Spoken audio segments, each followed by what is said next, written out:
around the nation. DYD Nation, Jeff Waldorf here. God, that is badass every time I watch that. I love it. All right. Welcome to the show, guys. Got a big show ahead today. We got a lot of stuff to talk about. We have probably the saddest Trump rally yet. So that's fun. I've got a couple of fun things, including tweets of rage. Always got that stuff. More important stuff as well. We have some breaking news about a couple of friends of Rudy Giuliani, Donald Trump's personal lawyer, related to, of course, the not the Ukraine investigation, not the impeachment investigation, but actually an investigation into the Southern District of New York. So that's interesting stuff. Then, we switch out. We start talking about some other things, including the smearing of a witness that was just murdered, that was very instrumental in the sentencing of Amber Geiger. That's the Dallas PD officer that killed Botham. We've had we've got an NBA team supporting Chinese censorship. We've got disastrous environmental news, as well as how much you're being screwed by Donald Trump's taxes. The Donald Trump tax reform bill. And look, yeah, you're getting screwed by Donald Trump for sure, but the Republican tax bill, again, it's disastrous. So we'll get to that story, of course, later on in the show. So big show today. Like I said, lots of stuff. Before we get to it, I want to, of course, ask you guys to please like and share the stream. We've been having some disastrous numbers thanks to YouTube and messing around with algorithms. And so sharing, very important. Sharing is caring. Please like and share the stream. Incredibly helpful, as well as like and share the clips. Also super important. So there's that. In times like this, of course, I'm definitely reliant on your support. So from different sources, we've got Patreon, we've got, PayPal, we've got Venmo, we've got the super chats, we've got YouTube memberships, and also we're working with Q Bounty. And in fact, I'm going to have an answer session later on in the show. Somebody asked me a question, and of course, you guys didn't know. I'm working with Q Bounty now, and basically, it's a way to have super chats that are offline. So you can ask me a question at any time, whether or not we're live. I can come in, I can check the question, and be like, okay, yeah, I will make a video response to this question, and there you go. I will answer the question, and then the money that you pledge on Q Bounty for answering that question goes to help the show. So that's kind of awesome. I really do like it, and I really do believe that it's a great way to help creators, and also you guys get something from it, so everybody wins. All right, so anyway, and by the way, you don't have to give any of your money to Google, which is always a plus. So there's that. All right, so that said, like and share, do all that stuff. Patrons, I want to thank these guys. Abram Thau, Adrian Brown, and Soph are 9,999, Elaine Ustage, and Angela Paquette. So thank you to those patrons, patreon.com/TYTNation. That's one way you can support us. And again, there's a plethora of other ways. And we definitely need your support more than ever. Okay, anyway, that's it. Let's go to the big breaking news. And that's Rudy Giuliani. Oh boy. Hold on here, let me get.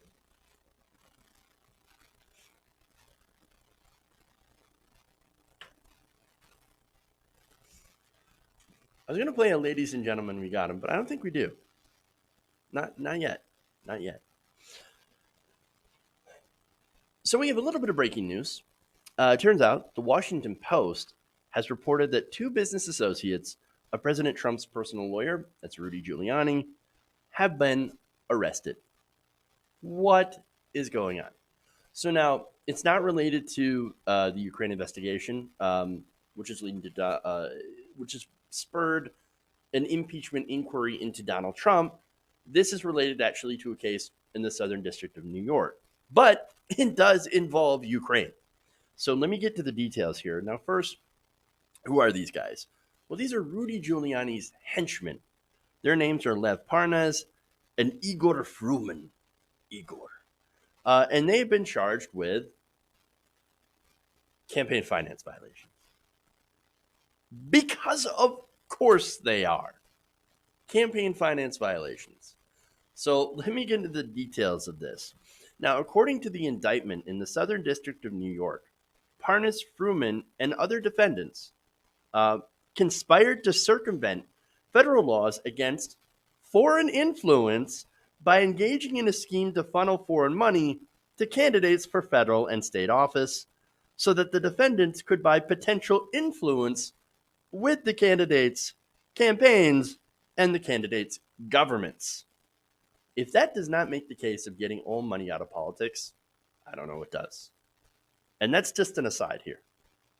Okay, so now the indictment alleges that Fruman and Parnas schemed to donate money to former Republican Congressman Pete Sessions. Now, originally when the story had come out, we didn't know who this congressman was.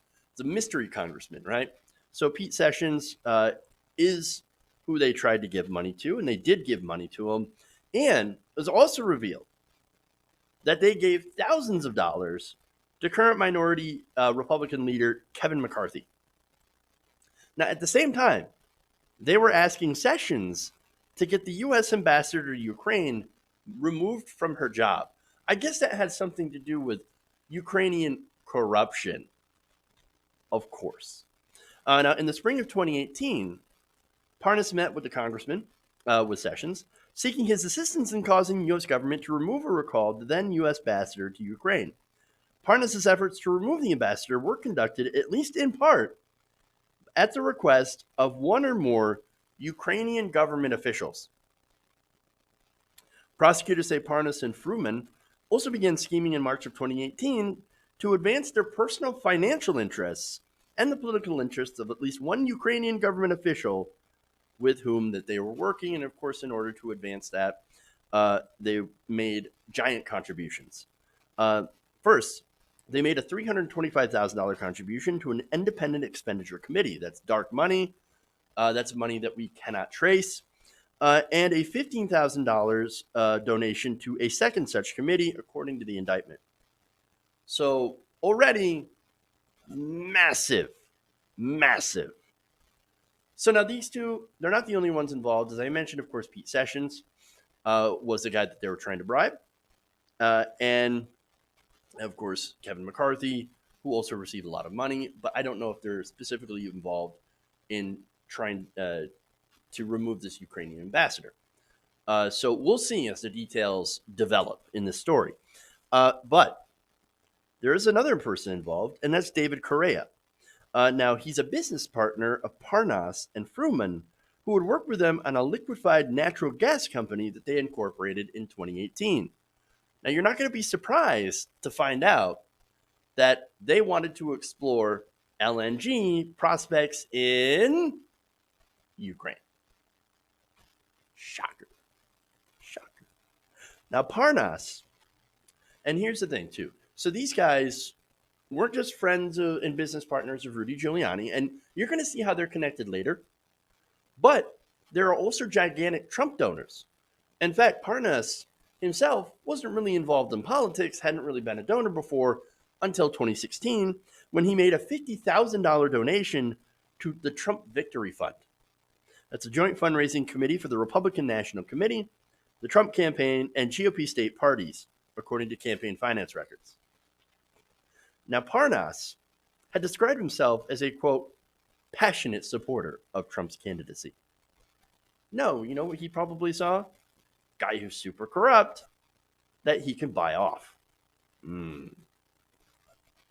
So now, more information about the timeline of what happened, right?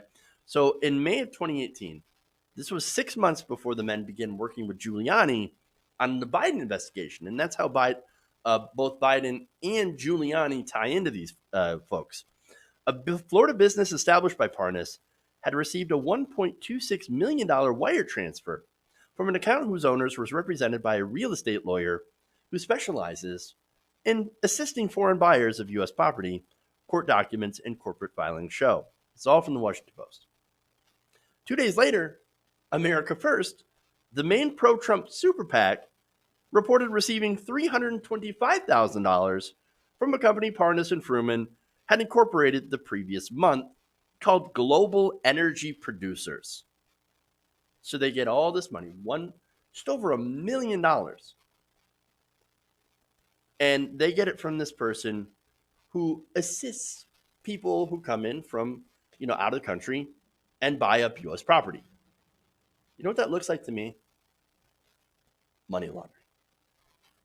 And that money, $325,000 of it, just happens to find its way into Donald Trump's hands, into his campaign. Oops. What is going on here? Like, nothing suspicious about that, MAGA guys will say. No, you wanted to find corruption in Ukraine. You found it. You found it. These guys were working for a Ukrainian politician or several government officials who we don't know who they are yet, was pushing for the U.S. ambassador to get fired and, of course, tried to bribe U.S. Congress people, Kevin McCarthy and Pete Sessions, into helping remove the ambassador that apparently certain Ukrainian officials did not like. Well, then, total and complete corruption. So now there's a few questions here, right? Now, one of the questions that I had before we found out who the congressman was Pete Sessions, right? But there's more questions about how much he knew, what was his role, did he take the bribes, and then do exactly what he, what the Ukrainian politicians wanted them to do. I'm not quite sure about that. What was the Ukrainian official that they were working with? Who was that? Was there anything promised? Was there quid pro quo? We know that these people were pursuing opportunities in Ukraine for LNG, right? More importantly, since late 2018, they were assisting Giuliani's investigation or push to get Ukrainian officials to investigate former President Joe Biden. So does Donald Trump know any about this? And again, how much does Giuliani know? Was he actually involved in this? And we need to know the answers. The House does need, and again, this is only for the Southern District of New York, but since it involves so much of what the impeachment inquiry seems to be about, the House would be really smart to start subpoenaing Giuliani to see what he knows. And look, I already know what Giuliani is going to do. He's going to say, no, I'm not going to go. I'm not going to talk in front of Congress. Screw that. I'm not interested. Well, you know what you do if you're in Nancy Pelosi's shoes? You get the sergeant at arms. You say, this is not a request, Rudy. You're going to come here either voluntarily or we're going to drag you here and throw you in that little jail we have in the Congress building. Lock him up. Lock him up. Again, if he doesn't talk. Now, look, if he's not involved, well, then he's got nothing to hide, right? That's the logic that Republicans always seem to use. So I guess we're going to use that logic as well. Giuliani, if you got nothing to hide, then maybe you should come to talk to Congress about what you know about your business partners. Also, henchmen. And if he doesn't know anything, fine. But I think, in my personal opinion, and this is just based on my speculation alone, so take that, with a grain of salt, but I think it's inconceivable that he doesn't know what his business partners, the people that are helping him investigate so-called corruption in Ukraine that is tied to all these Ukrainian figures and wanted to do natural gas exploration and business inside of Ukraine, had nothing, like Giuliani knew nothing about what they were doing. Inconceivable. But the only way to find out is to get him in front of Congress and get him to do sworn testimony. And either they trip him up on a lie or he admits the truth.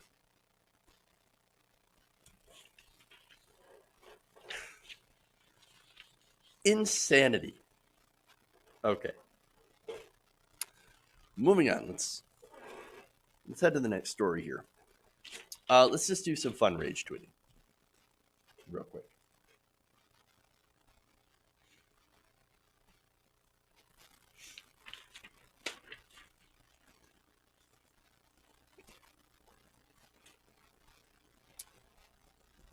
On Thursday, President Trump rage tweets against Fox News after one of its latest polls showed that a majority of Americans now back impeachment and removal of the president. Again, this is a Fox News poll, and it showed support for impeaching the president has reached a record high of 51%. You now have over half of all Americans that are in favor of impeachment and removal. Not just impeachment, which is probably a little bit higher, but no, impeachment and removal. Absolute disaster. So now Donald Trump is pissed and went on a little bit of a tweet storm. He said this: Fox News from the day I announced I was running for president, I've never had a good Fox News poll. Whoever their pollster is, they suck. Okay, I love it. They suck. Okay, well, that's like your opinion, man. You're gonna take it out on the pollster. Now, he then laid into Fox News contributors. He said, Fox News is so much different than it used to be in the good old days. With people like Andrew Napolitano, who wanted to be a Supreme Court justice, and I turned him down. Shep Smith, Donna Brazile, who gave Crooked Hillary debate questions, got fired from CNN, and others. Fox News doesn't deliver for us anymore. Who's us? It is so different than it used to be. Oh, well, I'm president. Very stable genius. You can look at that and say, now that is a stable person. Not just a stable person, a very stable genius. No, really. Here's the thing. Fox News isn't agreeing with the poll, you idiot. No. What they did is that the pollster went out and they asked actual human beings. And this is what they said. Again, Fox News didn't rig the... I know it's crazy that I'm sitting here defending Fox News. But they generally don't rig polls. Now, look, there are push polls and there are shady polls that have been reported by Fox News and all that stuff. And I realize that, okay? And look, Fox News is the only one that does weird polls. And you got weird polls from CNN, MSNBC.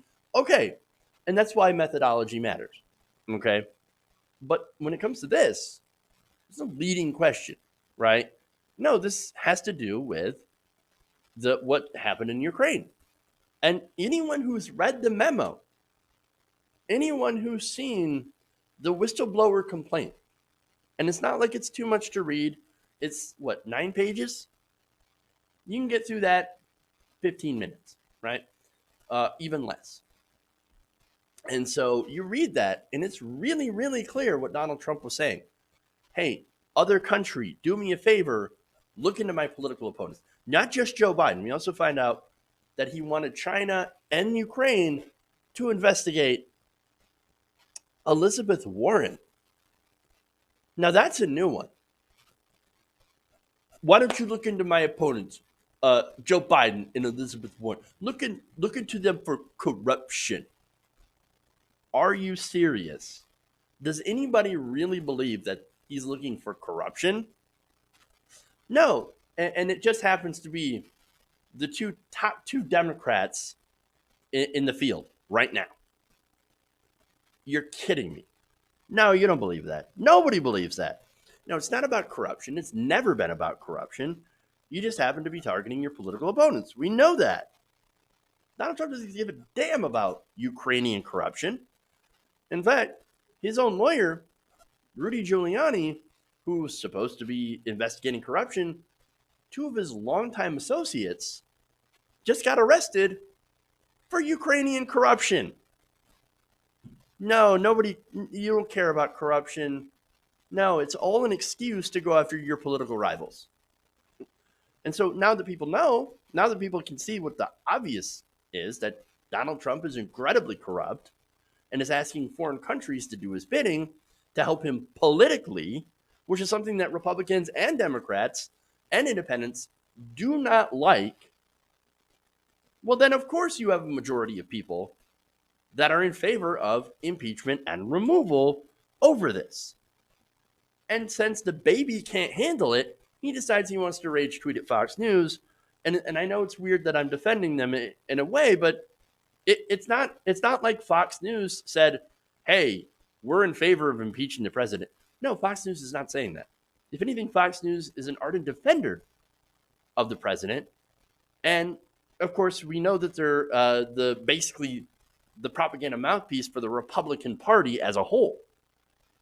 That's the whole point of Fox News, is to represent conservative interests. But maybe now the conservative interests are starting to shift away from Donald Trump because of his unprecedented and naked corruption.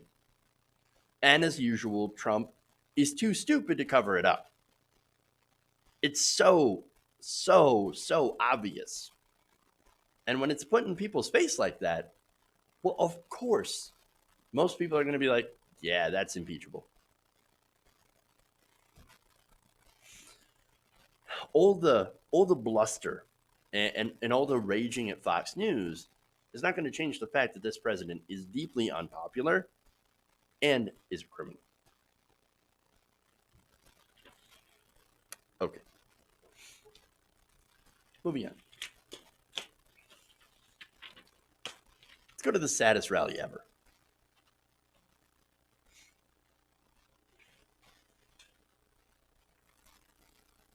All right.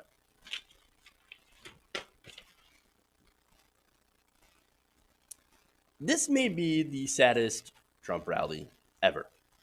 Well, to be fair, it's an anti-impeachment rally.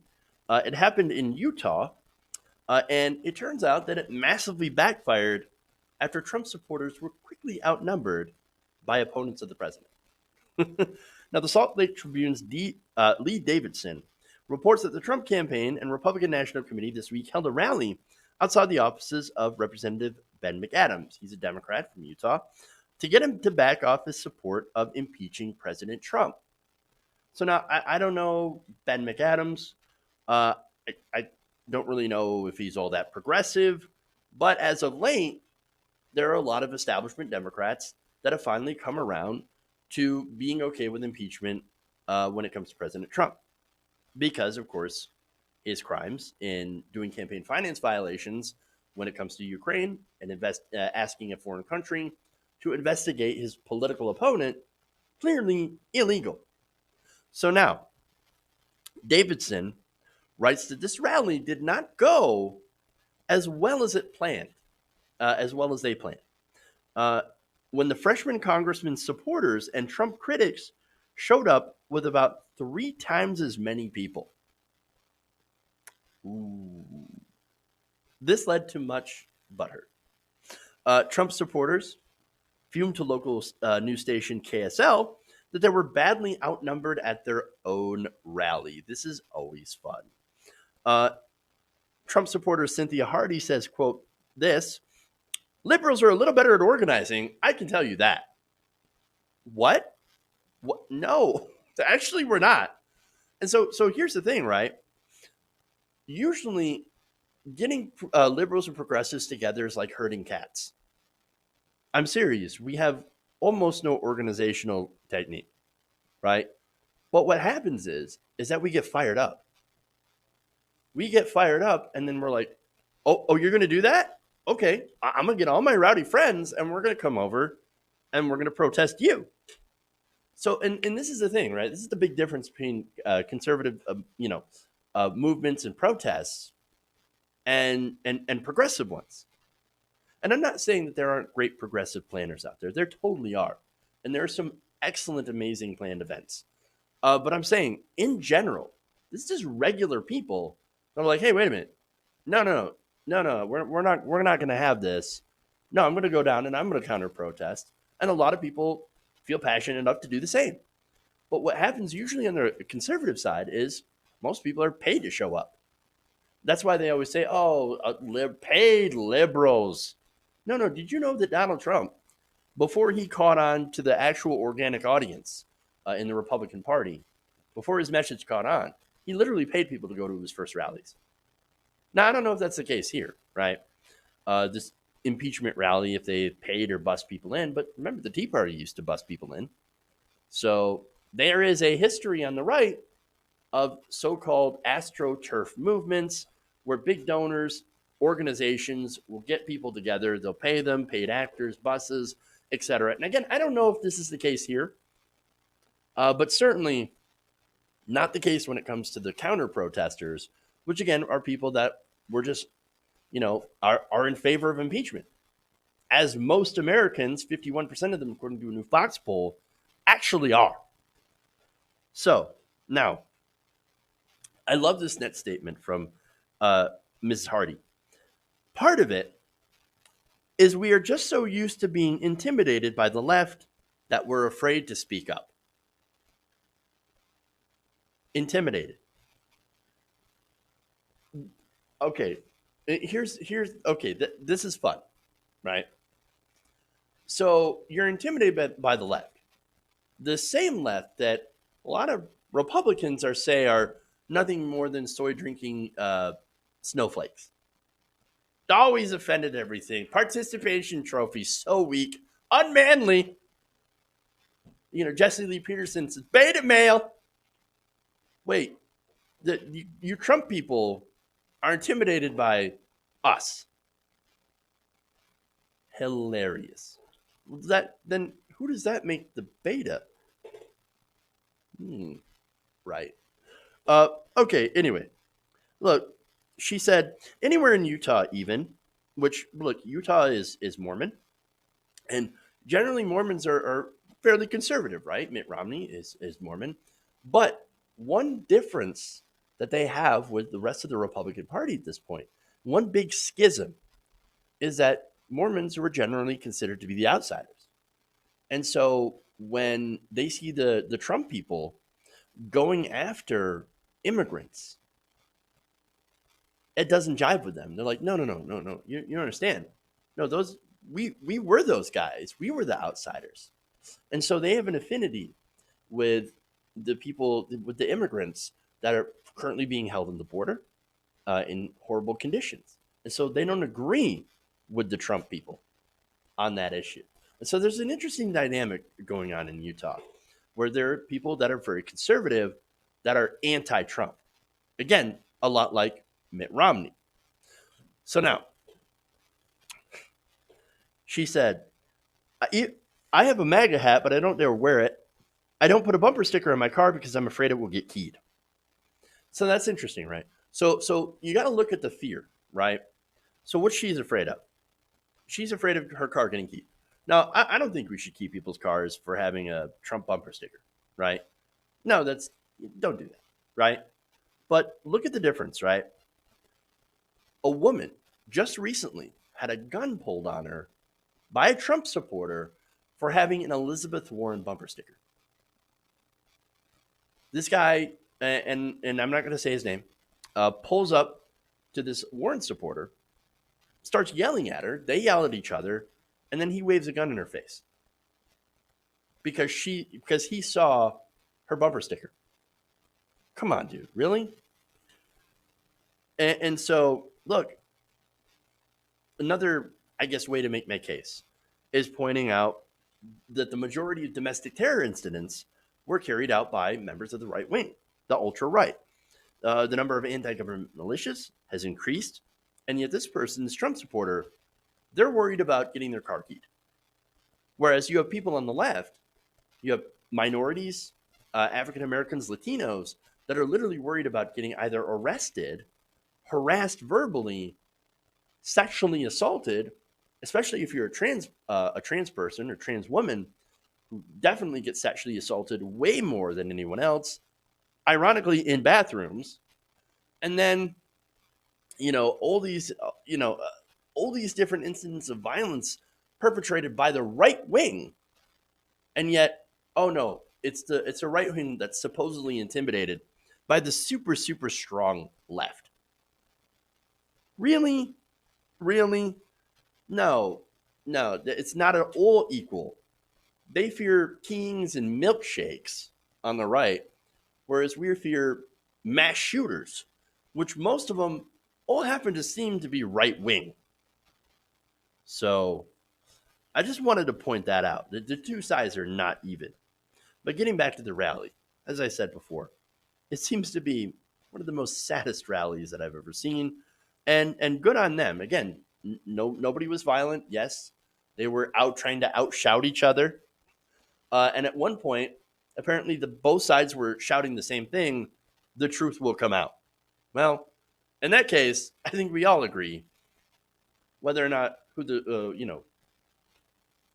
the what side the truth benefits. And again, I don't think the truth should benefit either side specifically. The truth should just be the truth, straight up. But if it does benefit one side over the other, well, we'll have to see and accept it for because it is the truth. All right. Anyway, all right. So I'm going to take a quick break. We'll come back. We got plenty more stories here, non-Trump stuff. So stay right here. Please like and share the stream if you haven't already, and I'll be back with a Q bounty and some super chats and some member comments. So we'll be right back. Around the nation.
Welcome back to the show. Around the nation right here, TOT Nation. Jeff Waldorf here with you. Okay, so we have some comments here. One member comment here from Sarge Tech. It says, Fox News was Trump's only safe place. Where's he going to go? OAN? He'll be slumming. Well, it's a good thing that Jared Kushner is a slumlord. So I'm sure he'll get used to it. In fact, OAN is actually trending on Twitter right now. Fascinating. Great place for Trump to go. Okay. Chris Warp, by the way, asks, I must have missed a memo, but why no more background? Complicated. And I'm saying not because it's a complicated situation, but it was really complicated to keep lit correctly. And so for the moment, I've kind of stopped using it. I'm not quite sure what I'm going to do, whether I bring it back when I get a better lighting solution or, different kind of studio or whatever, or put different things in the background, maybe some foam sound panels. I don't know. I've got plenty of time to figure things out. And I figured right now taking it out would prove to be less of a distraction. And so there's that. Okay. So now it's time to answer a Q-Bounty question. This one comes from Adrian Paul-Neal, who asks, what do I think of the show Rising on Hill TV with Crystal Ball and Sagar? Finally, we found an honest conservative in Sagar. I don't agree with everything he says, but at least he's honest. So let me address that. So I actually haven't watched Rising. So now I want to be honest with that because I don't get a lot of time to watch other news shows. And so, if you forgive me for that. I do watch TYT, the Young Turks main channel. And so I basically put it on and listen to it in the background when I'm doing other things. And that's really the only show that I really get a time to listen to. So unfortunately, I can't really answer your question about the show and Sagar specifically, but I can answer about Crystal Ball. She's an amazing progressive. She's a wonderful progressive. She's no nonsense.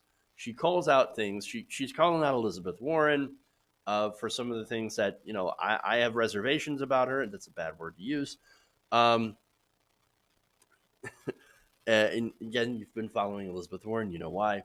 But okay, look, even though I personally like Elizabeth Warren, I think her plans are all right. I just happen to like Bernie Sanders' plans a little bit better.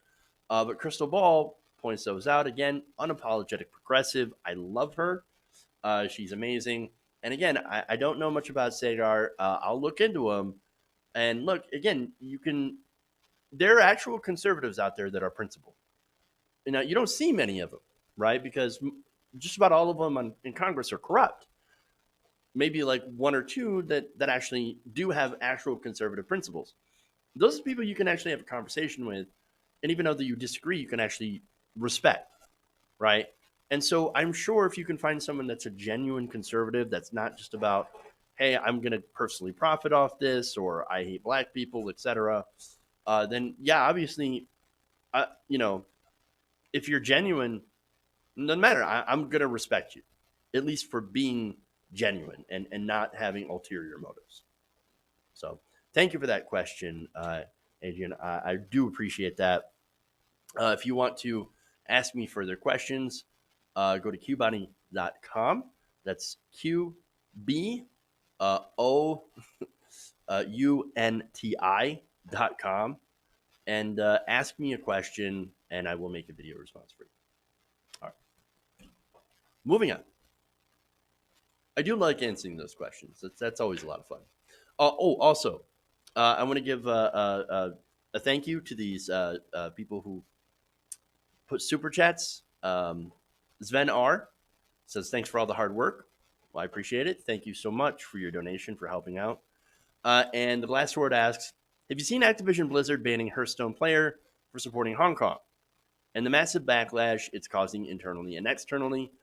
Yes, I actually did a segment a couple of days ago. I believe it was 2 days ago on Blitzchung.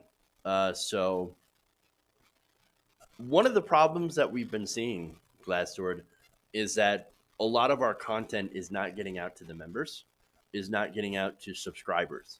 So you have to check back, and basically, at the moment, come to the channel page to make sure that you got all the videos that were put up. Because, like, again, a lot of people are not seeing it. I did that segment 2 days ago. I'm going to talk about something similar today, and actually might be able to get to an update today as well. So we'll have to see what happens. But anyway, so let's get into the next segment here.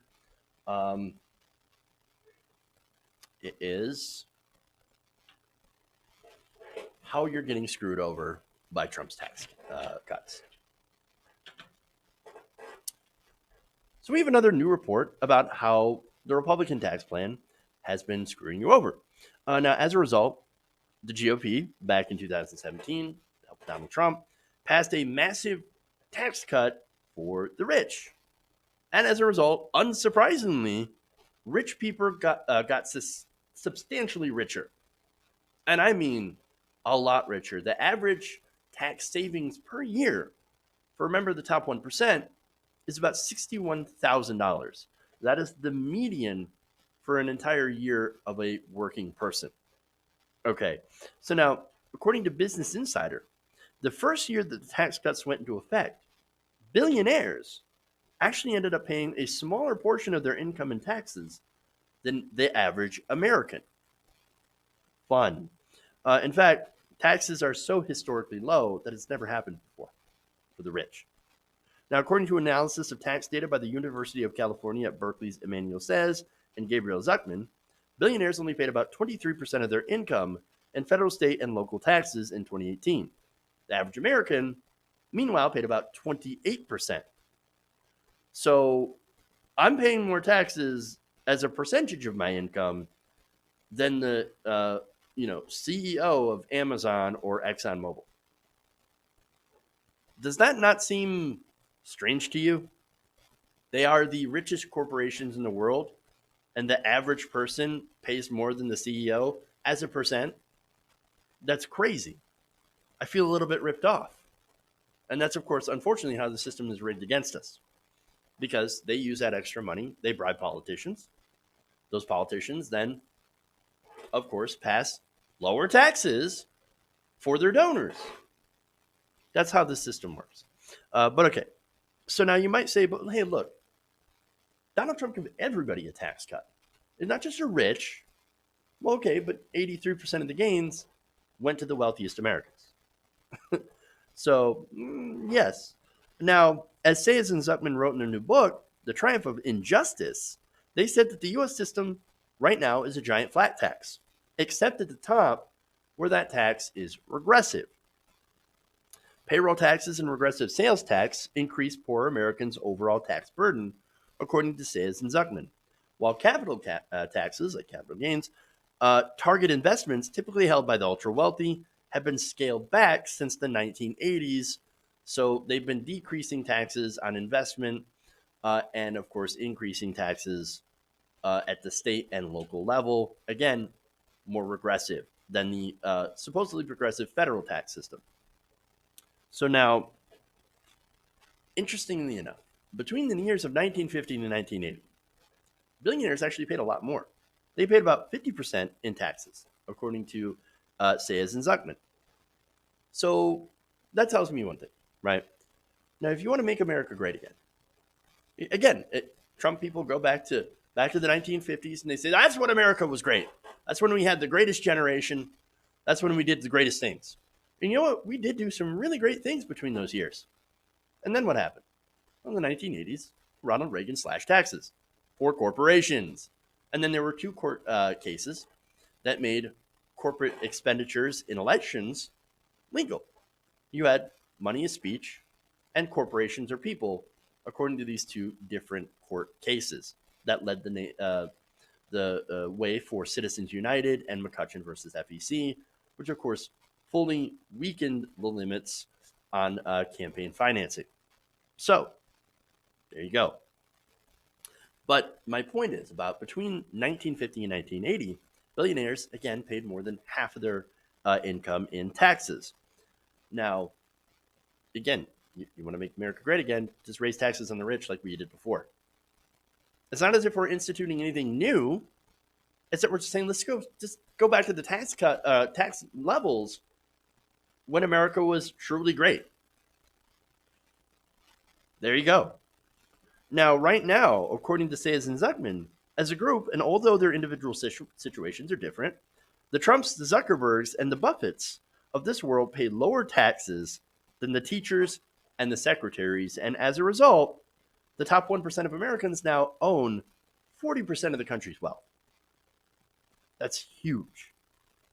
And income inequality is at the highest level ever recorded. Now, you know what they say about things that are too top heavy? They will fall over. Right now, the income distribution is top heavy. Now, the majority of the U.S.'s economic growth, too, which, by the way, we've had a ton of economic growth, and you've seen the chart. You've seen the great disparity, where we're even more productive than we've ever been before, but productivity has, the wages have not kept up with productivity. So we are doing more and getting less for it, while most of the gains have gone to the top 1%. There is a problem there. So now how do we solve this problem? Well, there's a few ideas out there. One is actually floated by two different presidential candidates on the Democratic side, and that's a wealth tax. Elizabeth Warren has a wealth tax, and so does Bernie Sanders. Now, Warren's is, of course, pretty good, but Bernie Sanders is better, more aggressive. So you guys know which one I favor in that. But her plan calls for a 2% annual tax in households with a net worth between $50 million and $1 billion, and a 3% annual tax in households with a net worth over $1 billion. Again, Bernie Sanders has a much more robust plan. I urge you guys to go and look at the details of that. But again, Warren's plan, also fairly decent. So now, how do Americans feel? Well, first, we know we're getting screwed over. We know we're paying more taxes than the wealthy. And look, if you're a conservative, you should be livid about this. Aren't you angry at paying taxes? Shouldn't people who have more, who can afford to do more, pay more? I know. Oh, it's punishing businesses. Right. Okay. No business has ever left because of tax rates. Let's just point that out. But okay. So we've got two really good plans to address a problem that is hurting the country at this point. I think regardless of whoever gets into office, whether it be Elizabeth Warren or Bernie Sanders, and it's looking like either of those would be the more likely candidate, since Biden is fading and Donald Trump is likely to not win 2020. I know. Laugh at me all you want, but I do think Donald Trump is not going to win. And I've heard that before. And actually, back in 2016, I said Donald Trump will win if Hillary Clinton is the nominee. And so let's be fair about that. I was 100% correct. So that said, I think whoever gets into office will be doing something to address the levels of income inequality, because that's what needs to happen. That is something that we desperately need to do, because the United States, we cannot continue to go along this path. There will be another crash. There will be another recession, and it will be devastating if we do not right the ship. Okay. There's that.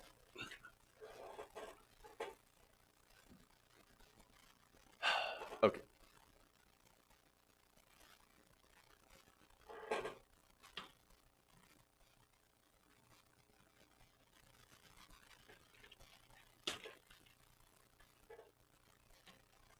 By the way, anybody, and here's the other thing, right? So now, if you are someone that wants to leave because of higher taxes, then you're un-American. Simple as that. If you want to leave the country that has given you all the opportunity in the world because you just want to hoard your money, then you're a selfish person and you're un-American. I just want to add that in there. Okay. All right. So let's go to climate disaster.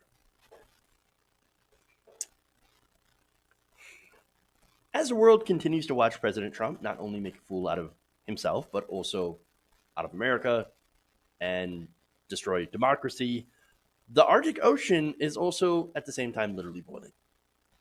So this is disastrous. Now, scientists announced this year that they found a 50 square foot area in the East Siberian Sea that was boiling with methane bubbles.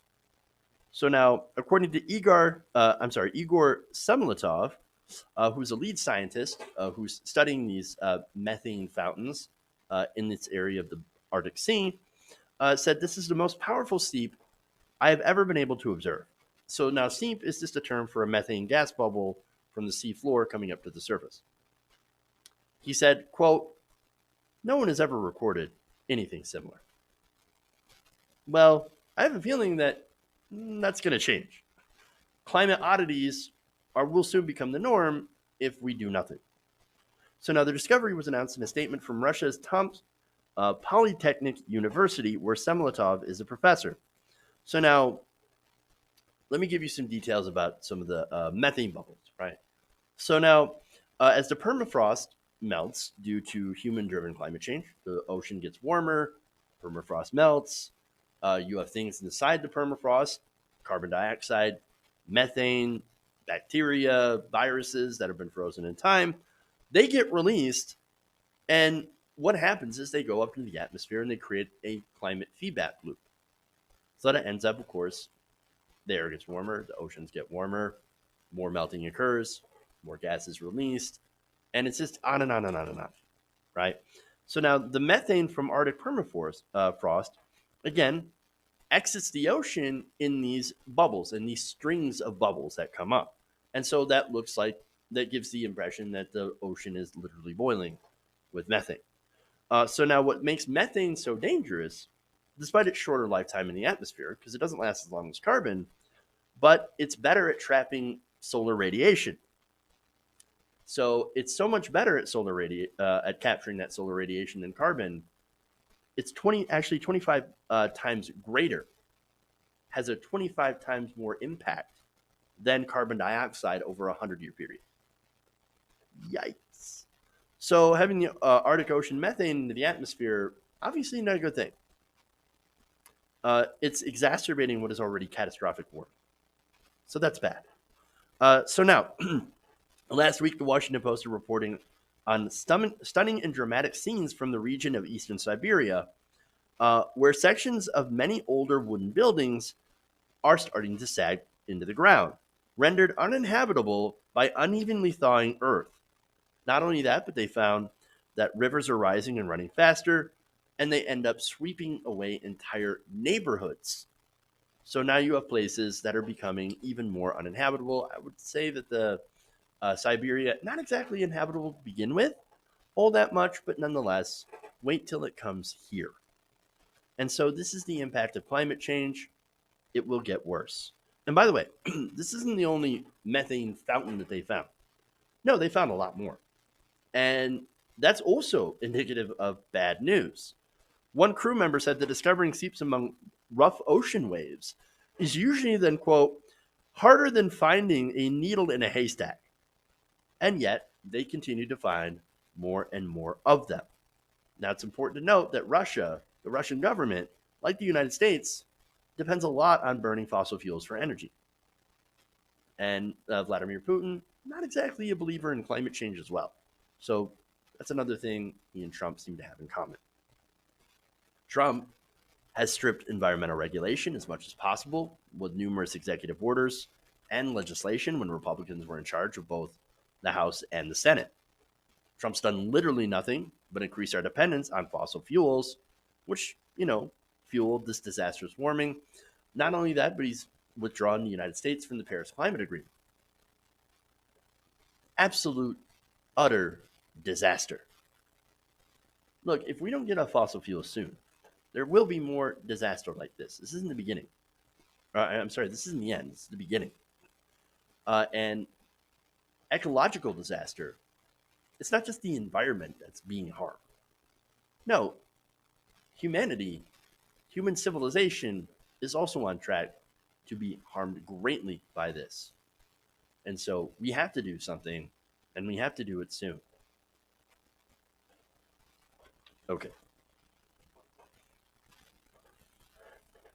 All right. So let me. Okay. I got one more story. I mean, I only got time for one more, so let's get to it.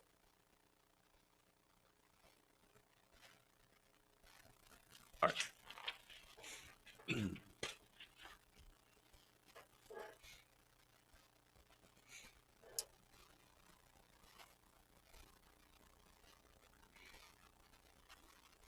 It appears that the NBA is now doing China's bidding when it comes to censorship. Now, new story is out. According to Sports Illustrated, fans attending a Philadelphia 76ers preseason match were ejected after holding up signs in support of the Hong Kong protests. Well, then, now, this is Sam Walks and his wife reportedly had their signs confiscated at a Wells Fargo center in Philadelphia.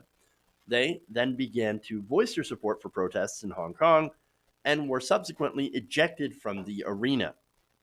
Now, Walks, after being ejected, told ABC6, look, we didn't do anything wrong. We didn't do any foul language. We didn't use any foul language.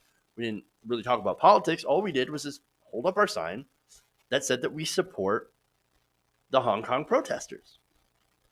And he said of being ejected, quote, I think it's a shameful, harsh reaction. Well, I couldn't agree more. Look, I also think that it's pretty consistent with large corporations that have money tied up in China, and they want to keep making that money. Look, China. So now China is a authoritarian communist regime, and they're not exactly fans of free speech, but they do have a lot of investment money, and they also have a lot of power. And so, they basically will do whatever they want. Oh, if they don't like the message, they will ban you completely, ban your company, ban everything. Again, this is state run, controlled economy. And they say, you know what we're going to do? Uh, Anything that counteracts us and our message and undercuts us politically, we're just going to remove from the air. And what are you going to do about it? You're going to lose out on your money. That's what you're going to do. So now, let me get to an example of that, right? So now there was a now deleted tweet by Houston Rockets general manager Daryl Morey that simply read, Fight for freedom, stand with Hong Kong. Again, great message. I agree with that 100%. China didn't like that, so they decided to cancel the broadcasts of NBA exhibition games. Now, the NBA is really popular in China. Uh, and so you cancel that, you lose out on a lot of potential revenue. So what does the NBA do? Well, I guess we don't want to do that. We don't want to lose money. So we're just going to acquiesce to the demands of the Chinese government. They are censoring its fans on behalf of China. And it's because they have a $4 billion business arrangement with the Chinese government. Now, look, it always irritates me, right, when they say that these corporations, they're American corporations, and they deeply believe in American values. They will do right by America. Really? Is that what? How naive do you have to be to believe that? You have to be at this point. Corporations are not American. Corporations have no allegiance to anyone. Their whole purpose is to create value for their shareholders and return for investors. That's what these companies are there for. If it means cutting free speech in America on behalf of a totalitarian communist regime, well, then so be it. Sort of ironic, too, how now American capitalism is defending communist China. Never thought I'd see that one coming. And look, the NBA isn't the only company that's been doing this, right? A few days ago, I did a story about Blizzard Entertainment, who was facing calls for a boycott for suspending and taking the winnings away from a Hearthstone champion known as Blitzchung. Now, Blitzchung is a grandmaster and won a championship for Hearthstone, and he's a Hong Kong native, and he won this money, and he basically gave out a message of solidarity to the Hong Kong protesters, which immediately made Blizzard not only take away the prize money, but suspend him for an entire year from their esports platform. And also, they took down all the live streams of that. They did that all on behalf of the Chinese government. Because again, China is a gigantic market. Not only that, but Tencent, it's a Chinese company, owns about 5% stock in Blizzard. So there is a definite financial pressure and incentive for Blizzard, just like the NBA, to continue to be an arm of Chinese censorship when it comes to these protests. So, unfortunately, that's what's going on here. Again, we have a situation where American companies and capitalism, ironically, is defending Chinese totalitarian communism. Sad. Okay. That's all I got for you guys today. Thank you for going around the nation. Please like and share the stream if you haven't already. Consider becoming a patron, patreon.com/QITNation. Thank you for the super chats. Thank you for the messages. Make sure to sign up, ask me some Q bounties so I can go in and answer those. Thank you guys. Love you. And remember, change begins with you. Good night, nation. See you guys